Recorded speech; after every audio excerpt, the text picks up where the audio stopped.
Welcome everyone to this special event in honour of the late Basil Davis, Zal. Well, now I'll call upon our chairman, David Landau, to make an introduction. Thank you. It is an honour to have been asked to say a few words of introduction for the late Basil Davis, Zichrono V'Livrocha. His loss is extremely sad. I didn't really know him and regret that I hadn't taken the opportunity to do so.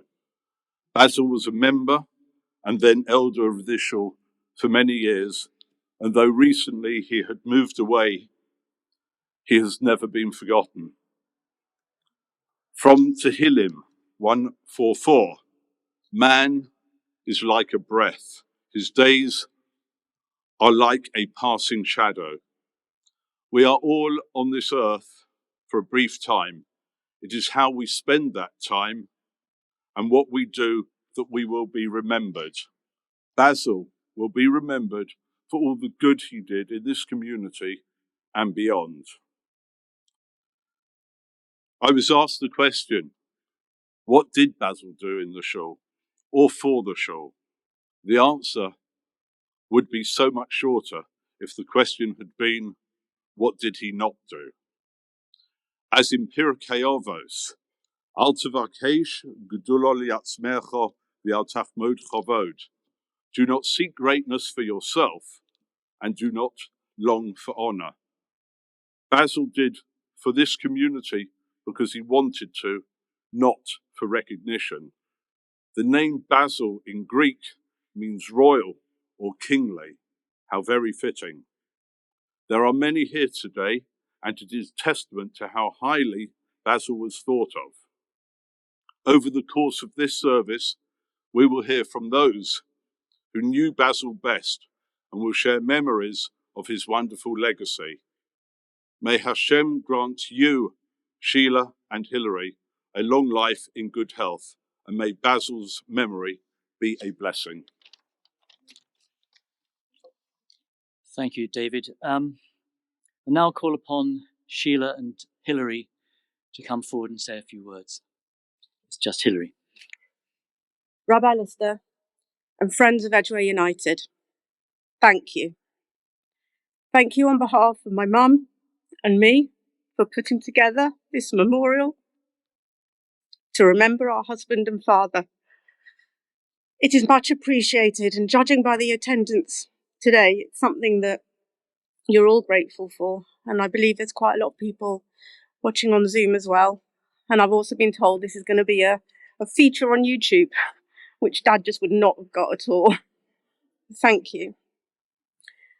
We appreciate the work that Mike and his colleagues have put into making a service to honour, remember and reminisce, but also to celebrate my dad's time in this very building. Shul was very much central to his life, and he was very happy here.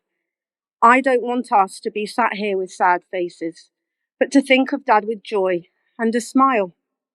Please join in with the Tehillim, which we will sing later, and also the other songs chosen to inspire us and which Dad so enjoyed whilst in shul.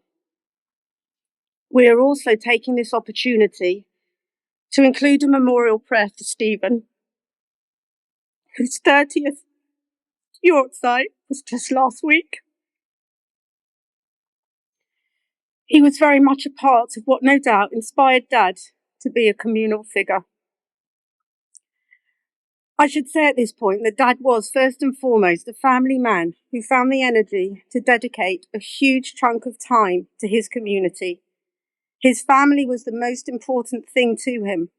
He took so much pride in everything we did, his children, his grandchildren, and he took great care of Mum. So now, thank you for the opportunity to allow me to share a potted history about Dad and his love of all things shul. From the age of 4, probably as far back as I can remember, shul was a central part to our family life. Every Shabbat morning, the 4 of us would be in shul together, but then every Sunday morning, Dad would disappear. Early, before I was up, before he'd had breakfast. Where was he going? I was very curious, and no doubt asked too many questions. Next thing, I was going with. First to Keane's Bakery on the high street, to watch ladies too short to reach over the slicing machine, force the bread through the slats above the rickety clanging noise, to come out the other end with however many regular slices and that one extra fat one, where the slat was missing. And then on to shul. I joined ladies preparing breakfast for the bar mitzvah boys, and Dad disappeared. After breakfast, Dad took me on his rounds to see the cheder classes. Something must have impressed me, or else I didn't really like the schlapping around, because I asked if I could join the other children. And for as many years as I stayed at cheder, Dad looked after it behind the scenes. The staff, the pupils, the discipline, the curriculum. Every Sunday, without fail, he took me there, and he took me home, but he kept busy in between. Whilst he looked after the education of future generations of our community, he also instilled the beauty of our religion into Stephen and me. Dad had excellent role models in community life.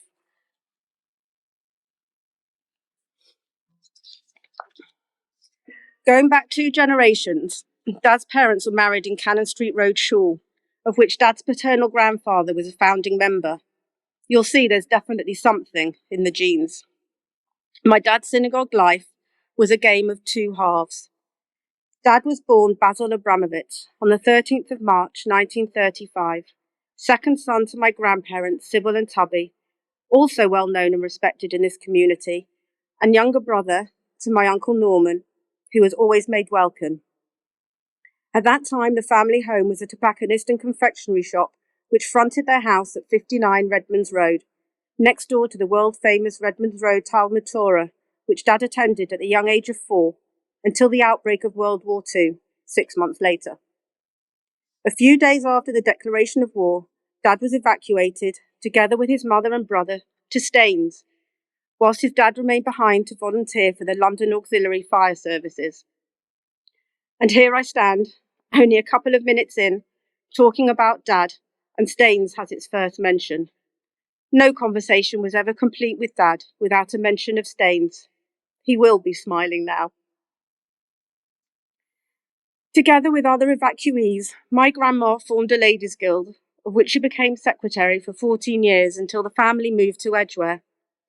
On his leave from the fire service, Grandpa met many of the men in similar positions, and together set up a committee to form a shul, which still runs today as the Staines and District Synagogue. At the end of the war, Grandpa became a warden of Staines for 9 years until his relocation back to London. Being a regular attendee at shul, Dad learned a lot from his father, which he later put to good use in Edgware Synagogue. He learned about synagogue procedure and his love of chazanut, definitely listening and not singing. Together with his brother, they were machas in the synagogue youth club and both played football and cricket, representing the local youth teams. As a young boy, Dad acted as the shul shamus in Staines. At that time, they were davening in the hall above Tesco's, which overlooked Staines Market. He often related stories of being sent out of shul on a Shabbos morning to encourage Jewish men spotted shopping in the market square below to come into shul to make up a minyan. As they also had very few drinking glasses, Dad would be sent downstairs into the Tesco complex to borrow extra glasses for Kiddush when they had a bar mitzvah. These were later washed and returned. The owner of the small shop never refused as long as Dad returned the glasses with one full of whiskey. I guess he was trusted not to drink it on the way down. Dad celebrated his bar mitzvah in that hall on Parshat Zachor. He never said whether he had to go and borrow the whiskey tots on that day or whether he persuaded his brother. Dad moved back to London in 1954 with his family and settled in Edgware, where they joined Edgware United Shul. At that time, my grandpa was prompted to change the family's surname to Davis. In the war years, and in their father's absence in Staines, Dad and his brother were young boys, affectionately known to all the children, to all as the children of their grandfather, Davis Abramovich, who was respectfully called Mr. Davis. I guess it was altogether easier to pronounce, as many families chose to anglicize names in a bid to better fit in with English society. Mum and Dad met through the Four Aces Charity Committee, raising money for the Home for Aged Jews, Nightingale Lane. They married in 1963 and settled themselves in Edgware, becoming members in their own right of the United. As a young married man and father, Dad dived headfirst into shul life. At the age of 5, in 1971, my brother Stephen started attending the shul cheder, but apparently Dad was not happy with the standard of education and started complaining to the honorary officers. Their answer was that he should join the board of management and work from within to improve standards. So in 1973, Dad became a board member and was immediately made chairman of the cheder. He worked in this position for 11 plus years, together with Rebecca Milston, Zichronah Livracha, as administrator. They made a great team and a lasting friendship between our families. If Dad disagreed with something, he would say so, and invariably end up putting it right. If he was passionate about something, he might try his hand at that as well. I'm not sure how far resurrecting his love of cricket and playing for the shul team got him, but he did pass that passion and skill on to Stephen. In 1984, around the time Dad stepped down from the cheder, honestly, I'd run out of exams to take, so I think he felt that was the right time to leave and hand over the baton. Dad was given the honour of being Khatam Bereshit. His work for the shul had been duly recognised, and we had a wonderful time celebrating with his partner Shalom Minsky, Zichronah Livracha, as Khatan Torah. Shortly after, when my grandma passed away, Dad's life revolved around shul even more. Davening midweek before work and on his return, shul really was his lifeline. And not content to stand aside after retiring from the cheder, he took on various other duties. He started to assist Lou Grossman, Zichronah Livracha, as shamus, as Lou's health declined. On Lou's passing, Dad took on the shamus duties full-time, also assisting the honorary officers with a selection of men for aliyot over the Yamim Noraim, which he continued until approximately 2010. Dad was known for his remarkable memory, in that he could always recall the Hebrew name and tribe of all the men who were regularly called to the Torah. Whether it was 1, 2, or 3 names, then another 1, 2, or 3 names, he would regale us at lunch afterwards. After Shabbat, he would write a list of all the aliyot to avoid the politics of who was called up and when. He would have the list. Many of you will remember Dad sitting at his table besides the warden's box, never quite wanting to be in the box, but his seat, just at the end of that pew, as close as it was, just wasn't quite close enough. Dad was instrumental in the preparation of the list of page numbers for the various machzorim used over the Yamim Noraim, which I saw when I was here over Yom Kippur, that they are still used to help congregants keep to the correct pages. I should really mention Mum by this stage, who was always by Dad's side. Dad was organised, but Mum was the one who could type. They complemented each other well. Mum was secretary of the Ladies' Guild for close on 20 years, an administrative assistant to the shul secretary for a concurrent 22. Dad retired from the Board of Management in 2009, and in August of that year, he was honoured by being made an elder of the synagogue. He never tired of his work and love of the shul, and accepted the honour with humility and dignity. Dad has an impressive roll call of clergy with whom he worked as colleagues and friends. Reverend Saul Amius, Rabbi Cyril Harris, Rabbi Benny Rabinowitz, Rabbi David Lister, Chazan Yossi Malavani, Chazan Asher Hainowitz, Chazan Zev Torin, Chazan Steve Robbins, and Chazan Yossi Schwartz. I hope I haven't left anybody out. Board members and congregants alike, Dad was well known and respected in shul, and a welcoming face to visitors. I think he secretly just wanted to ask if they had any connections to Staines. When Mum and Dad were ready to downsize from their house, their biggest concern was that it should be within easy walking distance of Edgware United. There was only one block of flats they were interested in, and they moved there 22 years ago. In March 2020, Mum and Dad went to Manchester to visit us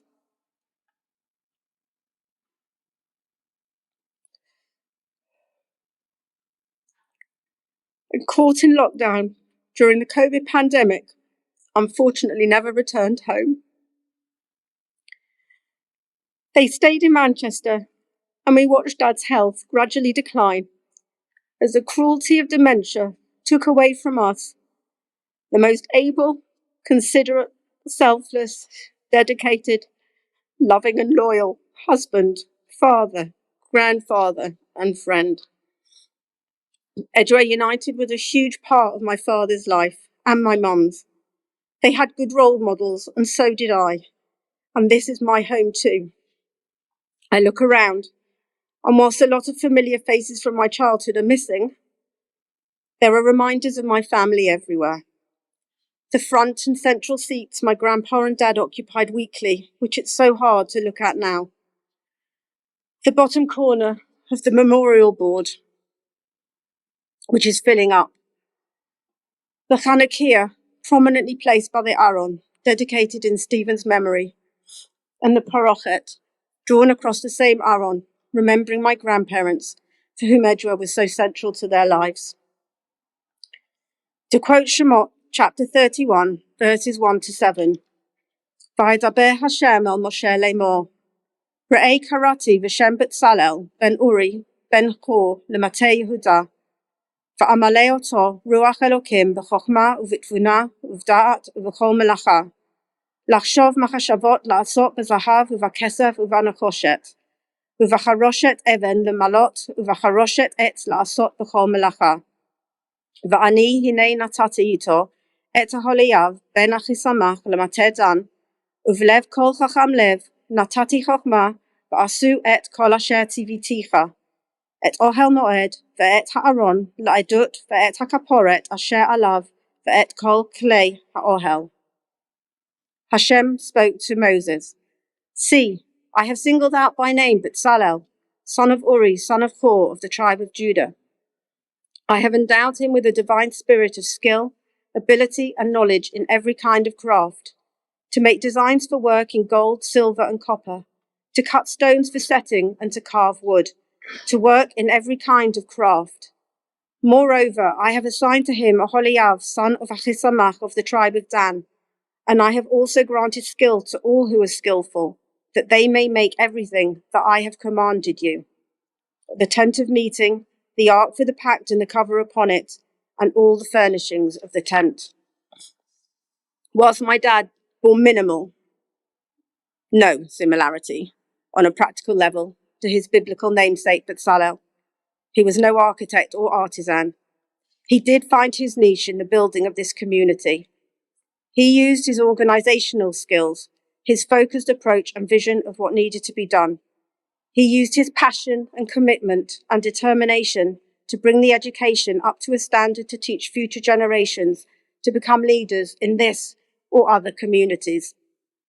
And he saw the importance in the need for a functioning and beautiful building with all the necessary objects to be able to carry out the mitzvot in the cycle of the Jewish year.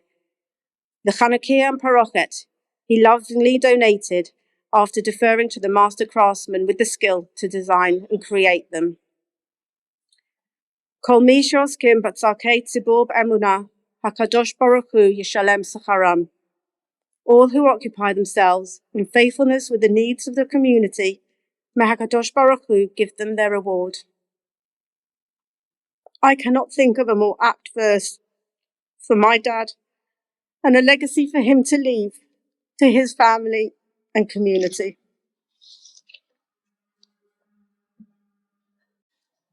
Thank you, Hilary.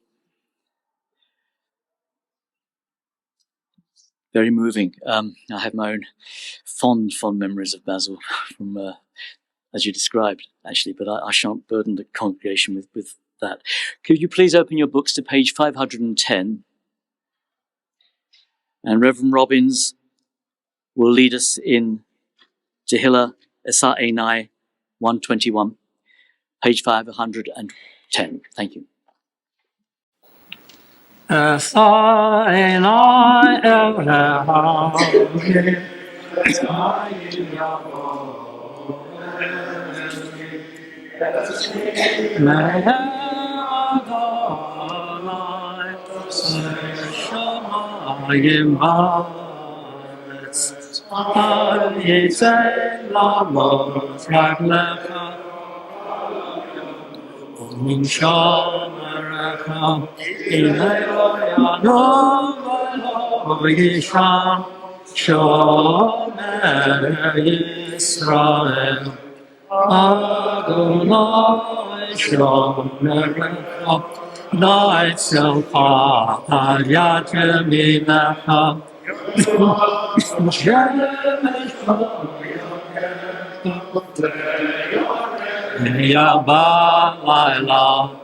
Adonai Yishmarecha, Mikol Ra Yishmor et Nafshecha, Adonai Yishmor Secha Uvavecha, Le'atzav Olam.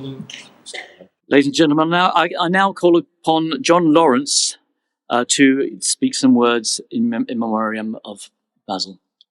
Rabbi Lister, Cousin Robbins, Sheila, Hilary, ladies and gentlemen.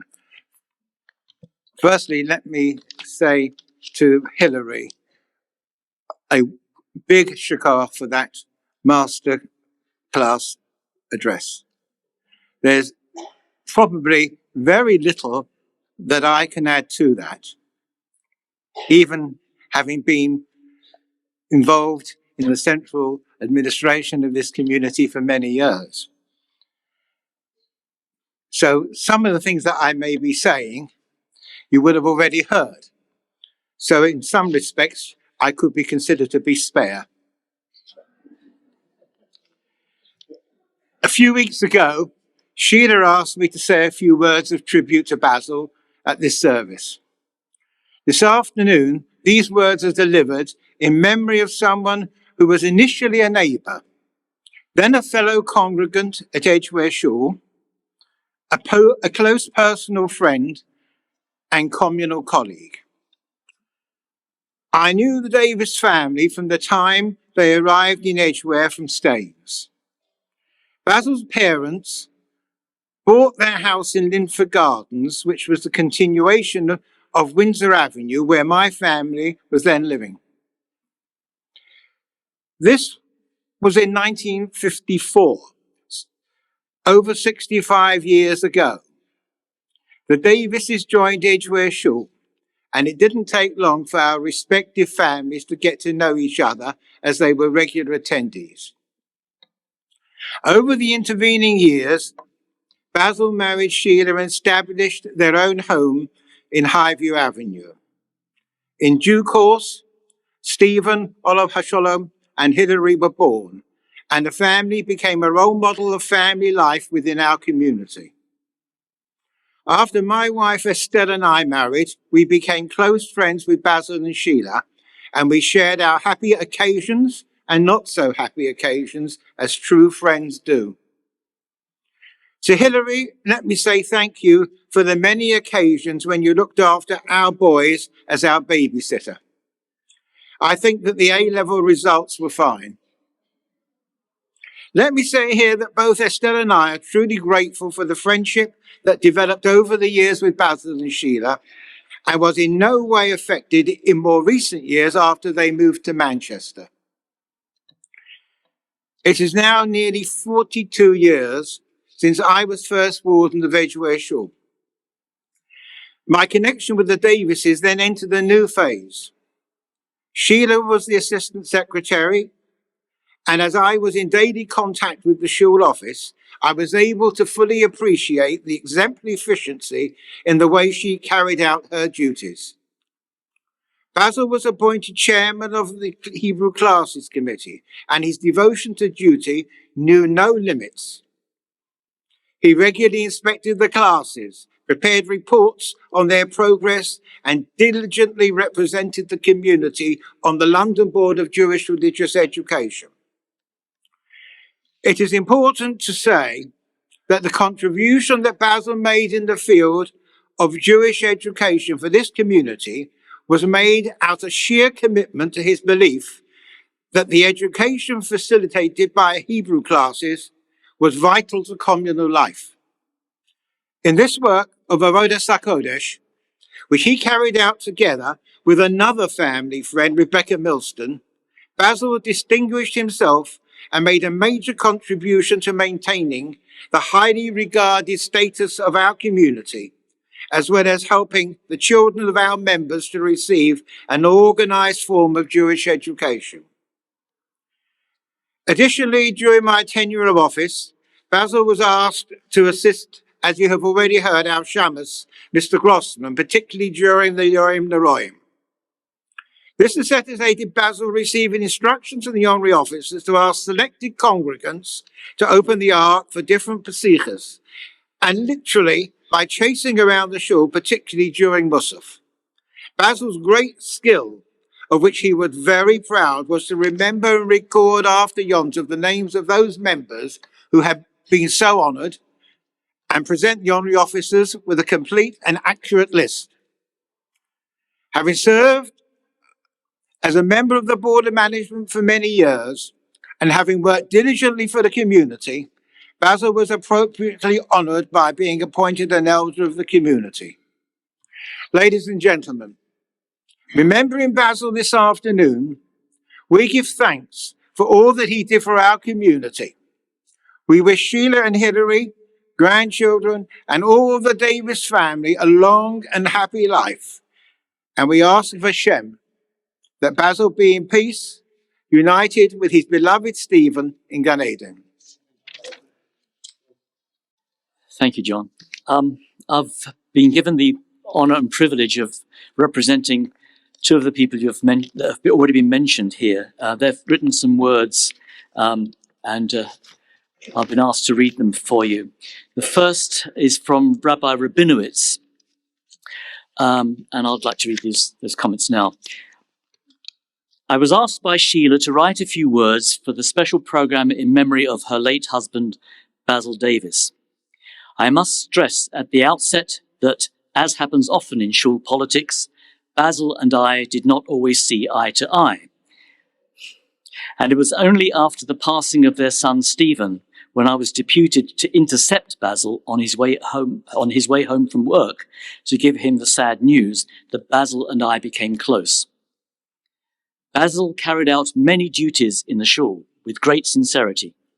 When I arrived in Edgware at the end of 1980, Basil was extremely active in running our cheder.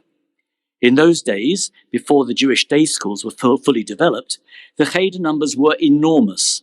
This kept him very busy. He was also very active on the shul board of management, with all its continuous politics and machinations, and in the annual elections, he regularly came at the top of the votes. He also ran the rotas of Anim Zemiros and ensured that only competent boys led this part of the service. He also sometimes got it in the neck. I remember one year at Kol Nidre, our son Mordechai, who, by the way, a week ago celebrated the bar mitzvah of twin grandsons, was chosen to lead. Poor Basil got criticized for favoritism. I also remember the occasion when one young man started singing this beautiful praise to the tune of Match of the Day, and was immediately instructed by Basil to change the tune. He also became the de facto gabbai for allotting aliyot on Shabbatot and Yomim Tovim. With a membership of then of 1,500 families, to make everyone happy was impossible. It reached such a stage that when I came up on the bimah to learn, I would ask, how many aliyahs today? Sometimes 11, sometimes anything up to 18, and we had to cut up the sedra accordingly. Then the decision was made to really cut down, and the maximum was to be no more than 11. Aliyot for midweek yacht sites had to come midweek. A simcha had to be relevant. This caused great annoyance, and Basil was always the messenger and the scapegoat. But Basil always remained loyal to the Gaboim, even if he sometimes really got hurt. Sheila was always the supporting and encouraging wife, and a source of love and inspiration to Basil, in good and bad times. After Stephen's passing, things could never be the same. Eventually, Sheila and Basil spent more and more time in North Manchester and eventually moved there permanently. It was Edgware's loss, but there they were surrounded by Hilary and all her lovely family. At the end, he suffered greatly after being hurt in the hospital. We do extend condolences to Sheila and Hilary and all her family. In Psalm 144, which we chant before the end of the Shabbat, we are told, Odom lahevel domo yomov katzel over. Man is compared to vanity. His days are like a passing shade. The rabbi's comment, a passing shade lasts too short a time, but it is the memory which those days leave behind that determine their value. Basil leaves behind a special memory in our hearts. Hachover Betzalel ben Tuvia. I've also been honoured to read some words from Geoffrey Milston. Many of you will know that I have lived in Israel for nearly 5 years. I am pleased to offer a few words in memory of Basil Davis. Friendship often comes about as a result of our children making friends at school. This was the case between Sheila and Basil and Rebecca and me. Our David became friends with Stephen and our Judy with Hilary over 50 years ago. Basil and I became shul board members within a year of each other a long time ago. I can't remember the dates. At about the same time, Rebecca was also tipping her toes into communal affairs. It soon became evident to the three of us that the youth were not getting all the support that they needed and deserved. This was proven by the fact that many of their parents were members of our shul, but their youngsters went to other local Orthodox shuls. It was an uphill struggle. When Rabbi Cyril Harris came, things started to improve. Basil was a power of strength, not only in this cause, but in others as well. As chairman of the Cheder Committee, he worked many hours, not only in Edgware, but with the London Board of Jewish Education, protecting our rights and interests, dealing with problems as they arose. Many members will remember seeing him seated next to the bimah on Rosh Hashanah and Yom Kippur, with a desk and many sheets of paper, ensuring that all the mitzvahs were properly organized and helping the honorary officers with sound advice whenever needed. He carried out similar duties on Shabbat and Yom Tov. The four of us became close personal friends, sharing happy and sad times together. Sheila, Basil, and Hilary suffered the terrible tragedy of losing their son and brother, Stephen, 30 years ago. I would like to think that we were amongst the many good friends that suffered with them. Basil chose not to become an honorary officer. He was honoured by the shul and became an elder as a sign of the respect due to him. Every community needs a Basil Davis. Thank you, Sheila, for allowing these few words. I wish you, Hilary, Chaim Aruchim, Geoffrey. Tihiyeh nishmoso tzror b'tzror hachayim.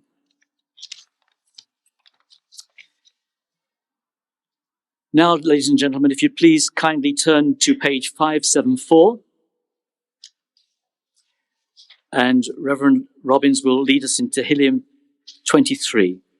Hashem ro'i lo echsor. Would you please join with me in reciting Psalm 23 in English? The Lord is my shepherd, I shall not want. He makes me lie down in green pastures.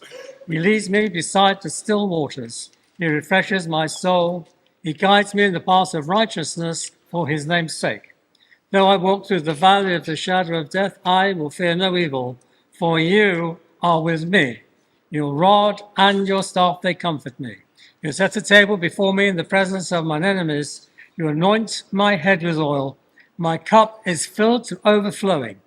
May goodness and kindness follow me all the days of my life, and may I live in the house of the Lord forevermore. And now I'd like to invite Beryl Megnaji to come up and read some words that were written by some other friends of the family. Thank you. Thank you. It's my privilege to read a couple of tributes from ladies who can't be here in person. First from Robertson Ann Harris, who says, Dear Edgware friends, have you ever considered that one of the most important advantages a community rabbi can hope to have in his professional career is a friend among his congregants, a real chaver, who will tell him the inner workings of the shul, its strengths and weaknesses, and even suggest whether his ministry is on the right path or not. My late husband, Rabbi Cyril Harris, Oliver Shalom, was fortunate to have such a friend in the Edgware community, Basil Davis, Oliver Shalom, whom you are honouring and remembering today. And further, it was not just these two men who had such a close connection, but in fact our families maintained a warm and close friendship, not only during the years we lived in Edgware, but for many years and miles beyond. Basil was the ideal congregant and member of the board.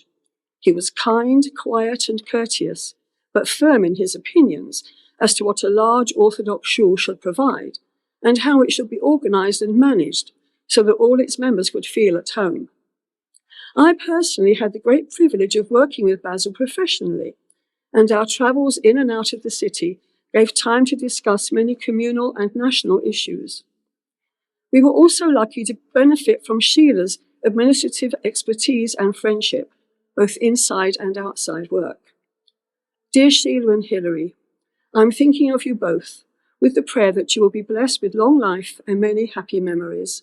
With warmest wishes, Anne Harris. And now, from Flora Frank. I would like to thank Sheila for asking me to say a few words in tribute to dear Basil Oliver Shalom, whom I came to know very well through being together on Edgware United's Board of Management and the United Synagogue Council, as well as our involvement in the Shul's Cheder. It is often said of an outstanding member of an organisation that he is part of the fixtures and fittings, and in the nicest way, this was certainly true of Basil. A fixture because his deep commitment to Judaism made him fixed and focused on the task in hand.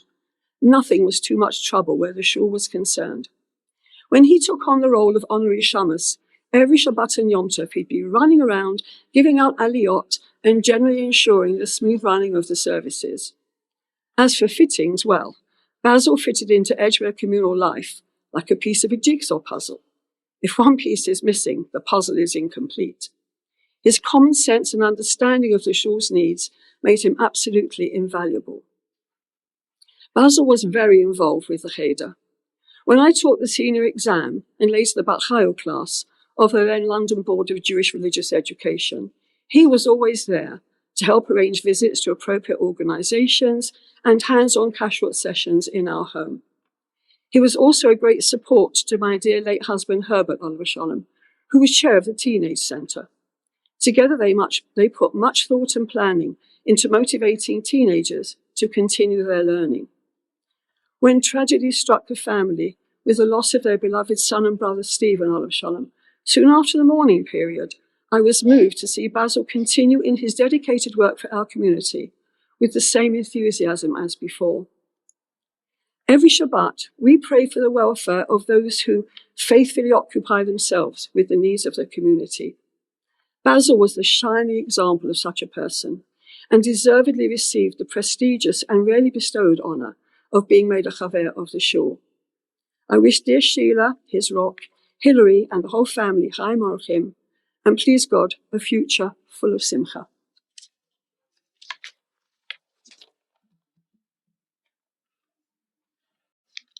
Thank you, Beryl. And now, ladies and gentlemen, please turn to page 834.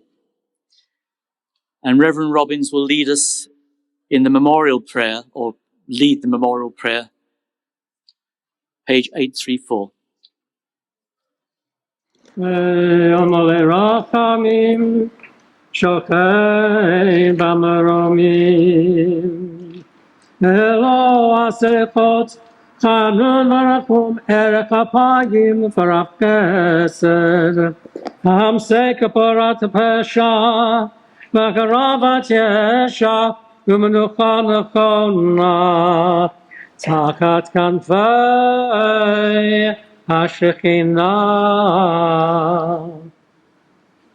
Ma'alot Kedoshim Tahorim, Kazarakia, Masirim,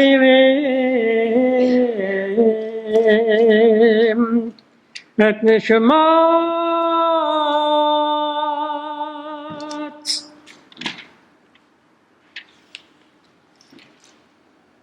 Ahoher, Betzalel ben Tubia, Yet Nishmat, Lom official, and Betzalel, Shalachu Leolamam. Anna Balarachamim, Zachal, Tom Chazel, Tavizigotav, Asarachayim. ורקלו שערי צדק ויורה, שערי חמלה וחנינה.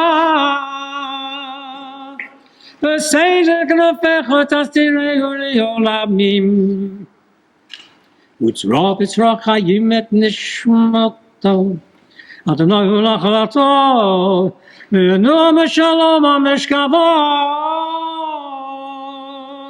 ונאמר, אמן. Thank you, ladies and gentlemen. And now I'll call upon Rabbi Lister to say some words. Thank you. Friends, in tribute to Basil Oliver Sholem, I'd like to share with you two Divrei Torah. The first is from the laning that we read yesterday. It says, Vayelech Moshe v'Aharon, Moses and Aaron went, Vayasfu es kol ziknei b'nei Yisrael, and they gathered all the elders of Israel. Va'acha, and afterwards, Bo'u Moshe v'Aaron, Moses and Aaron came. Vayomru al Parai, and they said to Pharaoh, Koyamar Hashem Elokei Yisrael, thus says the Lord, the God of Israel, Shalach es ami, let my people go. Rashi quotes the Midrash. It's all very well that they gathered the elders together, and then Moshe and Aaron went to Pharaoh. What happened to those elders whom they just gathered? And the Midrash says, Avol hazakenim, but the elders, nishbetu echad me'acha Moshe v'Aaron. They slipped away one at a time from behind Moshe and Aaron. Ad shenishbetu kulam, until all of them had disappeared. Kodim shehegiu lapaltin, before they even arrived at Pharaoh's palace. Lefi sheyoru loleches, because they were afraid to go. V'sinai nifra lahem, God exacted retribution from them at Mount Sinai, when he said, V'nigash Moshe levado el Hashem, v'heim lo yigoshu. Moses can ascend the mountain, but the elders will not draw near. V'hechaziram la'achirehem, and God turned them back. And we see from here what it takes to be an elder among the Jewish people. The crunch point for all these would-be leaders was, what would happen when the going was tough? What would happen when they had to take their courage in their hands and confront the most powerful potentate of the era and say, let my people go? Would you keep going, come what may? Was your dedication to your people so great that nothing would stand in its way? And that was a test that Moses and Aaron passed so well. And the elders, sad to say, didn't quite make it. Basil, Zichrona Livracha, was a steadfast, loyal, and loving servant and elder of our shul for decades. In his service as Shamas, as head of a cheder, some 400 strong, and in much, much else, his devotion and service to the community were outstanding. And he discharged all his responsibilities without fuss and without fail. These, coupled with his wisdom, patience, and cheery demeanor, with that smile that lit up his face and lit up the room, made him a fantastic asset to our community.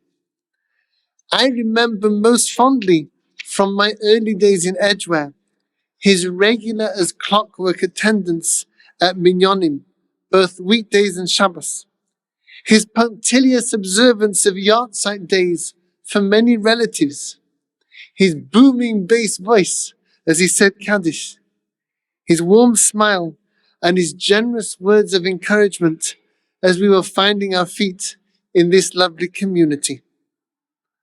Lahavda ben Chaim Lachaim, I must also pay tribute to you, Sheila, for your unstinting love and care for Basil.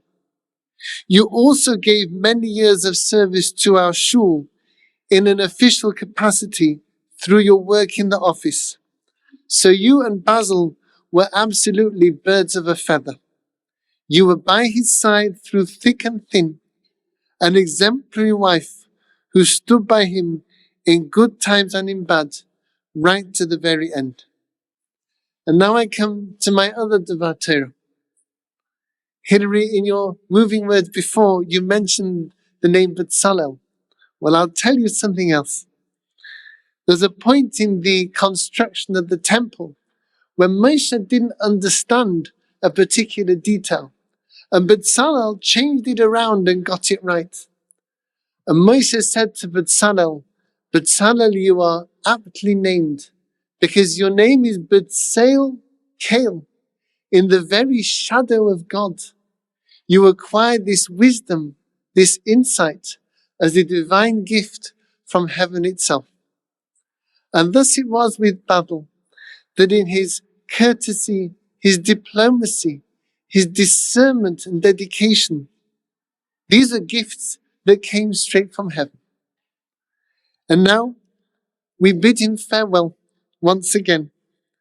And I like to think that he's back there in the shadow of God himself, reflecting on what he did with great satisfaction, enjoying time with Stephen, and looking forward, as we do, to the time when we can be united once again. Tehei nishmasai tzur b'tzorachayim, may his soul be bound in the bond of eternal life. Thank you, Rabbi, for your lovely words. Right, we will now sing together Adon Olam and Yigdal, and that'll be led by Reverend Robbins. Thank you. You'll find that on page 10 and 12, respectively.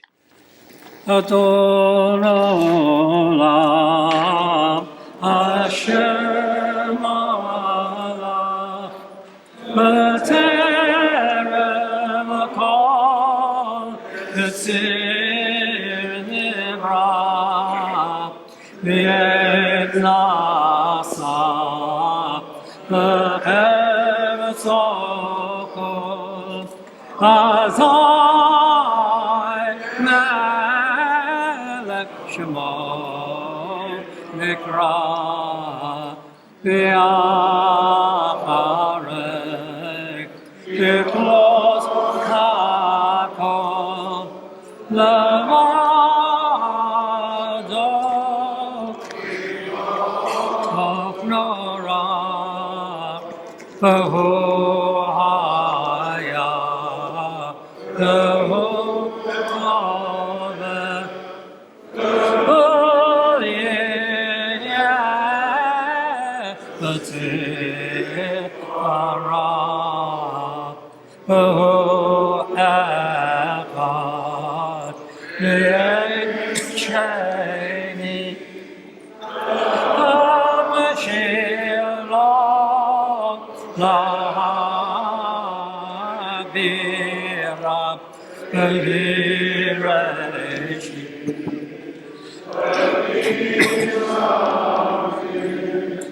V'lo ha'oz Misra, V'hu Eli,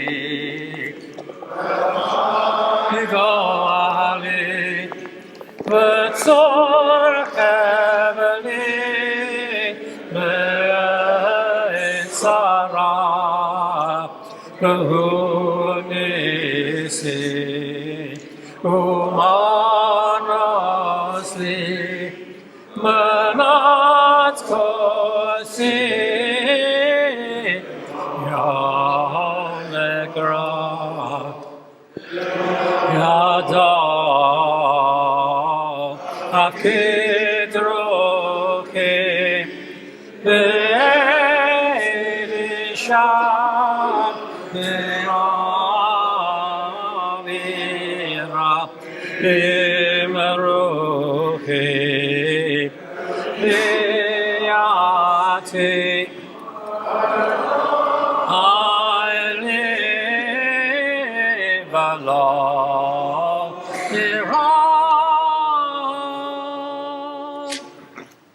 And I get down on page 12.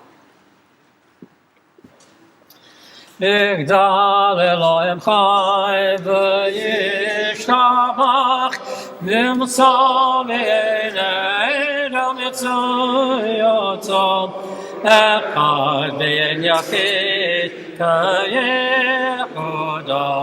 Ne'lam v'gam ensof le'adoto Elon emunaguf v'yein guf la rochela kedushato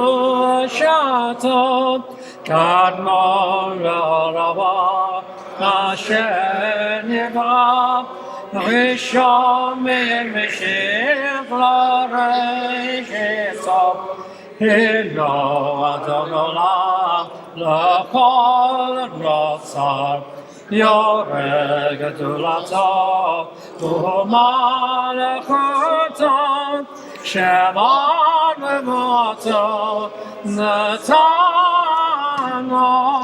Anshei sebulato V'zivarto Lo kam leYisrael כמו שעוד נביא, ומביט את אמונתו, תורת אמת נתן לעמואל, על יד נביאו. איתו לא יחד יפועל, ולא ימין אותו לעולם לזולתו סופר ויודע סתרנו מביט לסוף דבר וקרבותו גומר איש חסד ולא נותן לראש הרע כרשתות ישלח לקץ ימין משיחנו לפתור נגי קץ ישתות מיטיב יחייל ברוך חסדו ברוך הדעת שם תהילתו מיטיב יחייל ברוך חסדו ברוך הדעת שם תהילתו